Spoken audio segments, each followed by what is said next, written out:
उत्तर झाले पाहिजे त्यासाठी तुम्ही प्रयत्न करतात. आम्हाला जे कळालेलं आहे 100% त्यांना पाय उतार व्हावंच लागेल. त्यामुळे धर्मेंद्र रविराजराव साबळे भाऊ बोलायला एकदम भारी, कधी हसून हातात घेतात, शेतकऱ्यासाठी लढतात, विद्यार्थ्यांसाठी लढतात आणि आक्रमक पद्धतीने लढतात. आता कांगणे सर आणि साबळे भाऊंचं सोशल मीडिया अकाउंट हे बंद केले, तुम्हाला माहिती आहे ना. बंद करून सुद्धा तुम्ही जो पाठिंबा दिला, तुम्ही जे भक्कमपणे या दोघांच्या पाठीमागे राहिला त्यासाठी मनापासून आपल्या सगळ्यांचे आभार व्यक्त करतो. कराळे सर भाषा लय भारी वाटते मला त्यांची, आक्रमक बोलतात, लढतात आणि भ्रष्टाचार झाला तर तुमच्या बरोबर ते प्रामाणिकपणे तिथे राहतात. काल परवा वर्ध्यामध्ये मोठं आंदोलन अशाच पद्धतीचे एमपीएससी विद्यार्थ्यांच्या पाठिंब्यासाठी आणि टीईटी परीक्षाचा पेपर जो फुटला यासाठी कराळे सर तिथं विद्यार्थ्यांबरोबर उतरले होते. त्यांचं मी मनापासून छत्रपती संभाजीनगरच्या या सर्व विद्यार्थ्यांच्या वतीने या ठिकाणी आभार व्यक्त करतो. त्याच्याचबरोबर आशिष मगर सर असतील, रविकांतजी तुपकर असतील, माजी आमदार सुनीलजी भुसारा असतील, बाबासाहेबजी शिंदे सर असतील, त्रिशूलजी पाटील असतील, शिवराज भाऊ मोरे असतील, त्याच्याच बरोबर इतरही सर्व जे आपल्या या समितीचे पदाधिकारी प्रमोद पाटील, संग्रामभाऊ सूर्यवंशी, किरणजी निंबोरे, सर्वच मान्यवर मला या ठिकाणी बोलवलं त्यासाठी मी मनापासून आपल्या सगळ्यांचेच आभार व्यक्त करतो. आणि तुम्ही बोलवलं नसतं तरी मी इथं आलो असतो.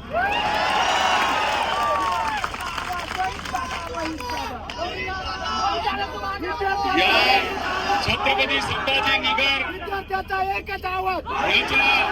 याच्याबद्दल, या शहराबद्दल जेव्हा आपण विचार करतो, या नावाबद्दल जेव्हा विचार करतो, आपल्या सगळ्यांना संघर्ष दिसतो. छत्रपती संभाजी राजांनी परप्रांतीयांचं आपल्या स्वराज्यावर जे काय आक्रमण होत होतं त्याच्या विरोधात लढा उभारला, संघर्ष केला.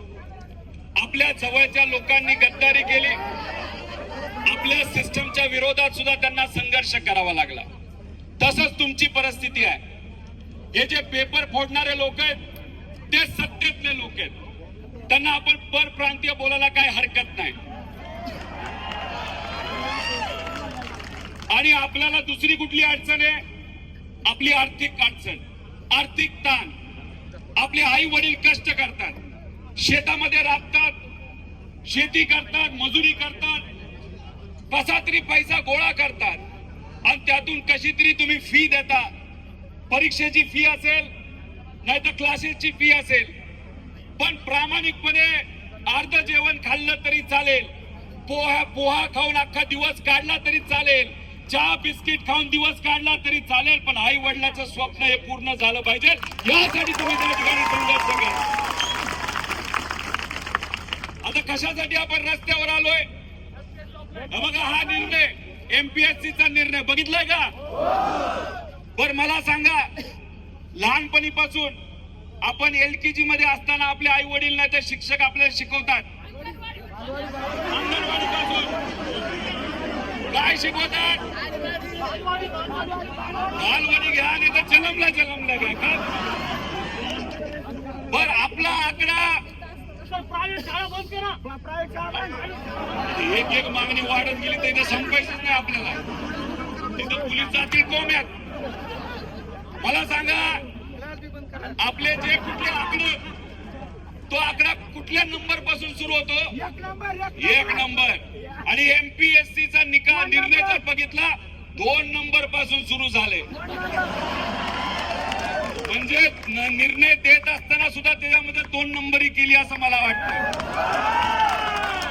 याचा जर तुम्ही पूर्ण अभ्यास केला, शेवटच्या पानावर कोणाची सही आहे? फक्त अध्यक्षाची सही आहे, बरोबर का नाही? आणि बाकी सदस्य कुठे गेले? बाकी सदस्यांची तुम्ही कधी सही घेणार? त्याच्यात अजून जर खोलात तुम्ही गेला, जर सगळं वाचलं, त्याच्यात सांगितलं आहे मध्य प्रदेशमध्ये, उत्तर प्रदेशमध्ये, बिहारमध्ये, तामिळनाडूमध्ये, केरळमध्ये अशाच पद्धतीने ऑनलाईन परीक्षा घेतली असं सांगितलंय. हे साप चुकीचे, हे साप खोटं आहे. मी तुम्हाला सर्वांना सांगतो, या सर्व राज्यांमध्ये येणाऱ्या महिन्यांमध्ये ज्या परीक्षा घेतल्या जाणार आहेत त्या सगळ्या ऑफलाईन पद्धतीच्या आहेत. त्यामुळे मग आमच्या विद्यार्थ्यांना आणि सर्व लोकांना तुम्ही का फसवतायत असा आमचा प्रश्न आहे. त्याच्याच बरोबर तुम्हा सर्वांना सांगतो, तुम्ही तुमच्या हक्कासाठी लढताय, आम्ही तुमच्या बरोबर आहोत, पण सुप्रीम कोर्ट सुद्धा तुमच्या बरोबर आहे. त्याचं कारण सांगतो. एक शब्द लय भारी आहे, बोंडस आहे, नॉर्मलायझेशन.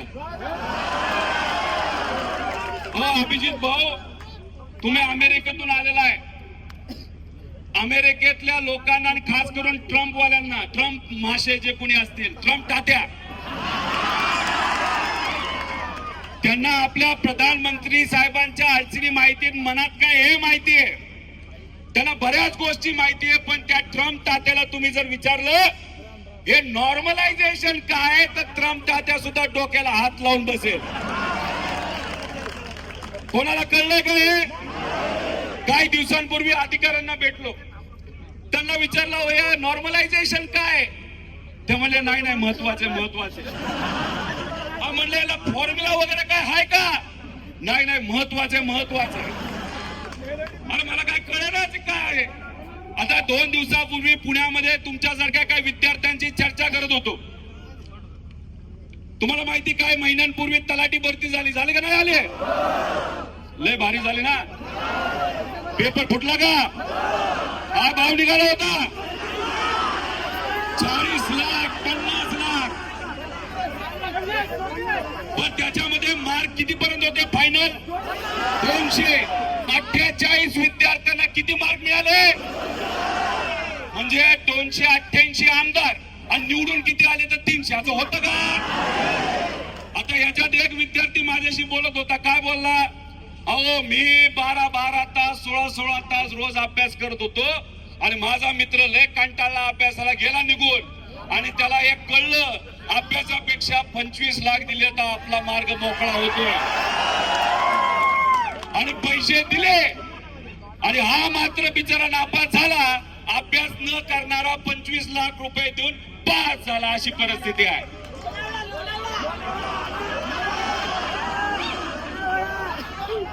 हे का ठेवलं गेलंय तुम्हाला सांगतो. नॉर्मलायझेशन, त्याच्यामध्ये आपल्याला कन्फ्युजन व्हावं. तुम्ही जर बघितलं असेल, एक मुलगा मला बोलला मी अभ्यास करायचो, कितीतरी तास मी तिथं लायब्ररी मध्ये बसायचो, मला मार्क पडले 92 आणि नॉर्मलायझेशनली ते झाले 110. आणि माझा भाऊ पुस्तक सुद्धा उघडत नव्हता, तो बसायचा दुकानावर आणि वेळ आहे म्हणून दिली परीक्षा, त्याला मिळाले 80 आणि नॉर्मलायझेशनच्या नंतर तो गेला 160च्या पुढे. काय जेव्हा तुम्ही ओएमआर म्हणतात ना, त्या परीक्षेमध्ये ब्लॅक अँड व्हाईट असतं सगळं, बरोबर का नाही? त्याच्यात कुणी गणवागणवी करू शकतं का? गेल्या 25 वर्षामध्ये एमपीएससीचा एक तरी पेपर फुटलाय का? आणि मग तशा पद्धतीने त्या ठिकाणी जर तुमच्यावर अन्याय झाला तर तुम्ही तुमचा कागद आन्सर शीट घेऊन कोर्टामध्ये जाऊ शकता, आयोगामध्ये जाऊ शकता. जाता का नाही जाऊ शकत? पण मग काय, त्याला पर्याय काढून यांनी नॉर्मलायझेशनचं एक मोठं काहीतरी कॉन्सेप्ट आणले. आणि मग त्याच्या मागे लपवून ज्या लोकांकडनं पैसे आलेत, ज्या लोक आपल्या विचाराचे आहेत, अशा लोकांना आत घेतलं जातं, दाखवलं जातं की नॉर्मलायझेशन झाल्यामुळे त्यांना जास्त मार्क पडले. अन्यायकारक आहे का नाही? आहे का नाही सांगा मला तुम्ही सांगा. जर पैसे देऊन एखादा अधिकारी माणूस झाला तर उद्या एखादा गरीब शेतकरी मजूर सामान्य व्यक्ती त्या अधिकाऱ्याकडे गेला, फुकटात सेवा देणार आहे का? पैसे घेणार का नाही घेणार? मग हे फक्त विद्यार्थ्यांची लढाई नसून सिस्टम मध्ये पैसे देऊन जे कोणी अधिकारी होतात त्यांच्या विरोधातली ही लढाई आहे. त्यासाठी ही लढाई अतिशय महत्वाची आहे. तुम्ही बघत असाल एका आमदाराची किंमत किती, एका खासदाराची किंमत किती? पण एवढे पैसे तुमच्याकडे आहेत ना? तुमच्याकडे नाही हो, सरकारकडे आहेत, नेत्यांकडे आहेत. मग आमच्या विद्यार्थ्यांकडनं 1000 रुपये घेण्याचं कारण काय? अहो मला एक मुलगा म्हणाला एमपीएससीच्या मी 10 परीक्षा दिल्या 10 परीक्षाच्या 10 पेपर मी पास झालो, पण मी सरळच्या 12 परीक्षा दिलोय, एक सुद्धा पास झालो नाही. आणि याच्यात तो म्हणाला 12 ते 13,000 रुपये आम्हाला द्यावे लागले. तुम्ही 10वी 12वी देऊन आलेला आहात का नाही आलेला? पर 10वीचे पेपर जेव्हा घेतात 10-12 लोकांचे, नाही तर 12वीचे घेतात, ते काय ऑनलाईन घेतात का? म्हणजे त्याचा अर्थ तुम्हाला शाळा खोल्या देतात, बेंच देतात, वर्ग खोल्या देतात आणि अख्ख्या महाराष्ट्रामध्ये एकदाच परीक्षा होती का नाही? मग 10-12 लाखाची ती परीक्षा होती, 12वीची होती. UPSC ची परीक्षा 8 लाख विद्यार्थी त्याच्यासाठी बसतात, ती होती. आणि मग इथं तुम्ही कारण काय देता की नाही काय आहे ते प्रॉब्लेम होतो, पेपर फुटतो म्हणून आम्ही ऑनलाईन करायला चाललेलो आहोत. आता मला सांगा, कम्प्युटर लॅब असणाऱ्या असे किती क्लासेस आहेत? कमी आहेत का नाही? मग आता समजा एका पेपरला 100 प्रश्न असतील आणि तुम्हाला समजा तिथं बघितलं तर 50 परीक्षा घ्यायच्या झाल्या, तर किती प्रश्न काढावे लागतील? 5,000 प्रश्न. त्याच्यात समजा एका सत्रामध्ये, नाहीतर एक जे तुमची समजा 7ची बॅच असेल, 9ची बॅच असेल, त्याच्यामध्ये एका प्रश्नामध्ये गडबड झाली तर अख्खे मागचे लोक तिथं अंड्या होऊ शकतो का नाही होऊ शकत? आणि तुम्ही आता जेव्हा ऑफलाईन घेता, पेपरवर काय लिहिलंय ते समोरासमोर दिसतं. ऑनलाईन गेल्यानंतर तुम्हाला पुढच्या पेजवर जावं लागतं आणि विसरला तर परत मागच्या पेजवर जावं लागतं. त्यात तुमचा जास्त वेळ जातो.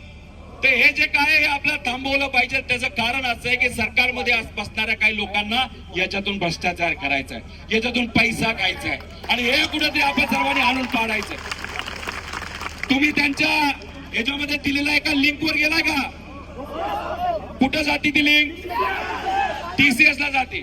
आता मला तुम्ही सांगा, विद्यार्थ्यांची परीक्षा पेपर तुमचा, TCS बरोबर तुमचा कॉन्ट्रॅक्ट आधीच झालाय आणि TCS ला ताकद देण्यासाठी, TCS ला पैसे देण्यासाठी ही परीक्षा जर तुम्ही ऑनलाईन पद्धतीने आमच्यावर लादत असाल तर आम्ही सुद्धा मराठी माणसं आहोत, आम्ही कुठं घाबरणार नाही. टीईटीच्या परीक्षेचं काय झालं? 6.5 लाख विद्यार्थी बसतात. अन्याय झाला का नाही झाला? त्याच्यामध्ये सुद्धा पेपर फुटला. दुर्दैव असं की काही लोकांनी मला सांगितलं की मंत्री महोदयांना सुद्धा माहित नव्हतं पेपर फुटला. त्याचं कारण असं आहे, त्यांच्या खात्यामध्ये त्यांना कुठंच अधिकार नाहीयेत, दुसरेच लोक त्याच्यामध्ये तिथं लक्ष देत आहेत.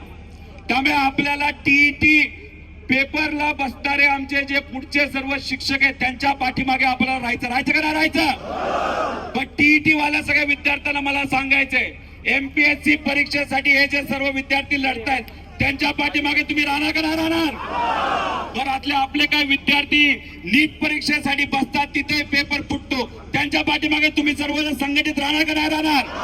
कारण का ही लढाई तुमची, आपल्या सगळ्यांची, आणि आपण सर्वजण विद्यार्थी म्हणून या सर्वच विद्यार्थ्यांच्या पाठीमागे त्या ठिकाणी राहिलो तर नक्कीच कुठे ना कुठेतरी आपल्या सर्वांना यश मिळण्याशिवाय राहणार नाही. आता आज इथं आंदोलन झालं, नंतर ही कृती समिती आपल्या सर्वांना मार्गदर्शन करेल पुढचं आंदोलन कुठे. मुंबई मंत्रालय. पण मला असं वाटतं त्याच्या आधी एक स्टॉप आपण पुण्याला घेऊया. पुण्याला घेऊया ना. आता वारी कधी संपते पुरी? 24 तारखेला. 24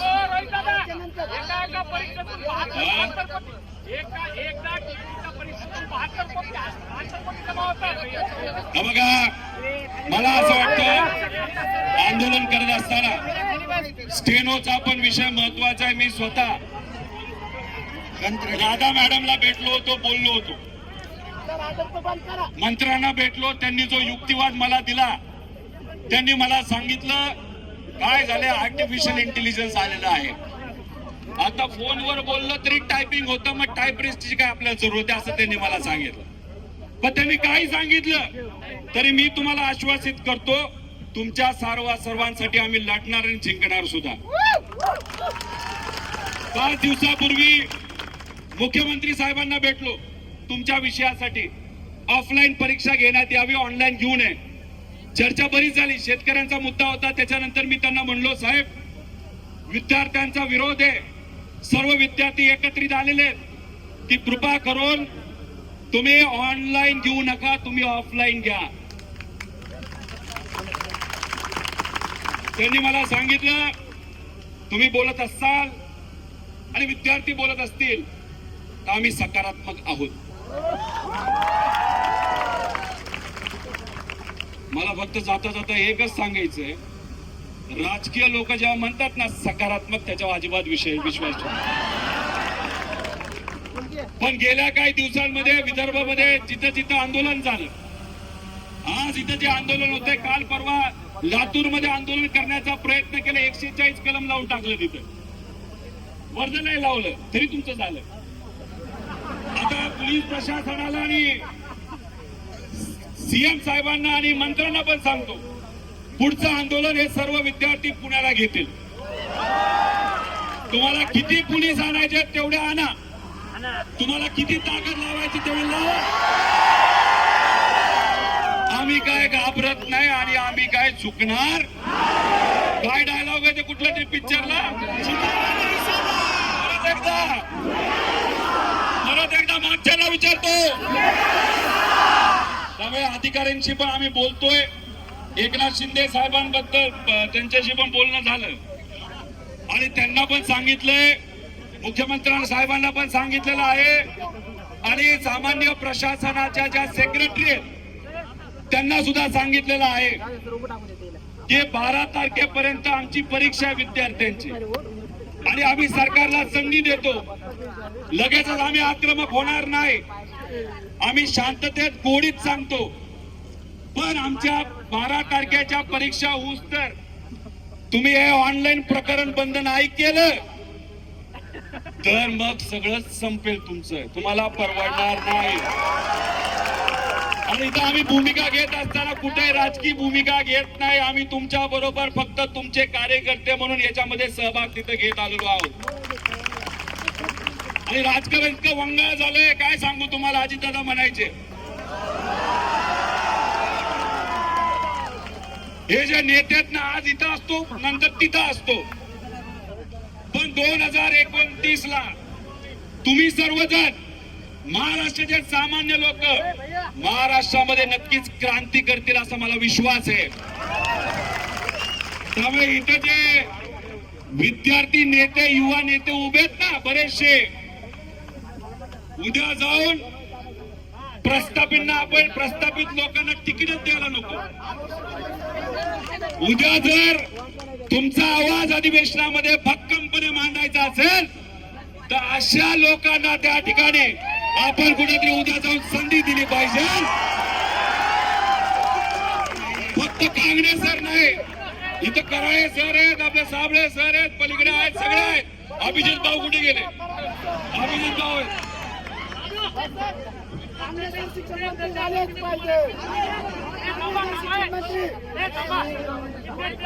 तुम्हाला एक विनंती आहे, एमपीएससीने जो आदेश काढलाय तर तुम्ही आता फाडा. एमपीएससीने जो आपला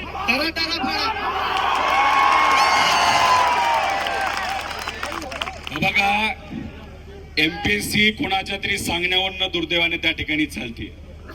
त्यामुळे एमपीएससीला पण सांगायचं, सीबीआय, सीआयडी, त्याच्याबरोबर आरबीआय ह्याची स्वायत्ता संपलेली आहे. ईडी मला माहिती आहे, ईडी आणि इलेक्शन कमिशन. त्यामुळे एमपीएससी हे स्वायत्त संस्था महाराष्ट्रातल्या उद्या होणाऱ्या सर्व अधिकाऱ्यांसाठी अतिशय महत्वाची संस्था आहे. त्याच्यात कृपा करून राजकारण येणार नाही याची दक्षता तिथे असणाऱ्या अध्यक्षांनी तिथे घ्यावी. मी तुम्हाला पूर्णपणे पाठिंबा देतो. मी तुमच्या प्रत्येक लढ्यामध्ये त्या ठिकाणी असेल, अधिवेशनामध्ये सुद्धा तुमचा आवाज म्हणून त्या ठिकाणी लढेल. विश्वरत्न डॉक्टर बाबासाहेब आंबेडकरांनी आपल्याला सांगितलं होतं, शिका आणि काय, शिका आणि काय, त्यांचाच विचार पुढे घेऊन जात असताना आता आपल्याला बोलावं लागेल, शिका, संघटित व्हा, रस्त्यावर उतरा आणि संघर्ष करा. त्यामुळे तुम्ही सर्वजण आलात, पाऊस असताना सुद्धा एवढ्या मोठ्या संख्येने इथे उपस्थित राहिलात, त्यासाठी मी आपल्या सर्वांचेच आभार व्यक्त करतो. एमपीएससीचा पण मुद्दा महत्वाचा, नीटचा पण मुद्दा महत्वाचा आणि आमच्या पोलीस भरतीचा तिथं पेपर फुटला होता.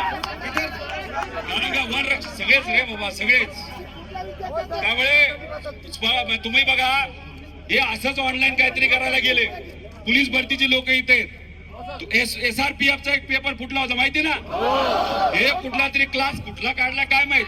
75 सगळे क्वेश्चन 85% सगळे तिकडचेच प्रश्न काय असेल ते. तो फुटला, तलाठी फुटला. आता पुणे महानगरपालिकेचा जेईचा पेपर फुटला. अरे किती म्हणजे काय झालंय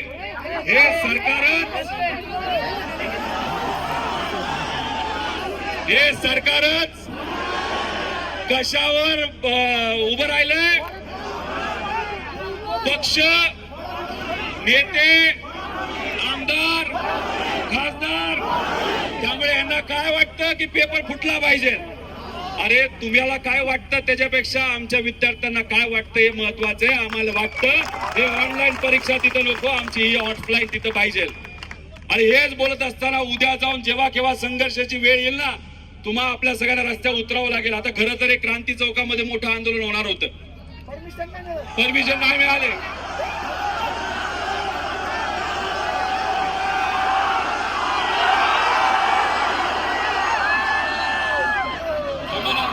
कांबळे सरांनी काय सांगितले, ये तो झाकी काय,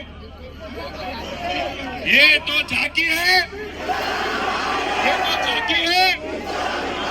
अरे का 12 तारखेला तुमचा पेपर आहे. पेपर महत्वाचा आहे. तुमच्या सर्वांच्या हिताचा विचार करून या समितीने आणि आम्हाला सगळ्यांना वाटतं की आपण 12 तारखेपर्यंत तरी अजून आक्रमक होऊ नये. आपण तिथं आंदोलन करावं, शांततेत त्या ठिकाणी हे सर्व मुद्दे तिथं मांडावेत आणि तीच भूमिका आपण करत आहोत. पोलीस प्रशासनाचे मी मनापासून आभार व्यक्त करतो. अरे बाबा सगळं माहितीये. काल परवा 3 दिवस झालं पोलीस अधिकारी लायब्ररीमध्ये जातात आणि धमक्या देत आहेत. म्हणजे आम्हाला ईडीची धमकी दिली, आम्हाला सीबीआयची धमकी दिली आणि बिचारा लायब्ररीच्या मालकांना आणि आमच्या विद्यार्थ्यांना तुम्ही धमकी काय देता ते सेल्स टॅक्स आणि इन्कम टॅक्स. काय घाबरू नका, कोणी काय करू शकत नाही. आम्ही पंढरपूरला आंदोलन केलं, आम्हाला परवानगी नव्हती. आंदोलन झालं का नाही झालं. दलित छत्रपती संभाजीनगर मध्ये शेतकऱ्यांचं आंदोलन परवानगी नव्हती, झालं का नाही झालं. हे आंदोलन झालं का नाही झालं. आता उद्या आर्मी आणा नाही तर काही करा, आम्ही कोणालाच घाबरत नाही. आम्ही आंदोलन करणार म्हणजे करणार. त्यामुळे सोशल मीडियावर जेवढा जास्त तुम्ही व्यक्त व्हाल तेवढं आपल्या सर्वांसाठी अतिशय महत्वाचं आहे. त्याच्याच बरोबर अजून लोकांना तुम्ही तिथं सांगा. आणि हे सर्व जे काही आपले विद्यार्थ्यांचे नेते त्यांच्या पाठीमागे तुम्ही राहा. आम्ही तुमच्या बरोबर आहोत आणि हेच एकजूट अशीच ठेवली तर विजय 100% आपला आहे. त्यामुळे विद्यार्थी एकजुटीचा हात वर करून, विद्यार्थी एकजुटीचा, विद्यार्थी एकजुटीचा. जय हिंद, जय महाराष्ट्र, जय विद्यार्थी.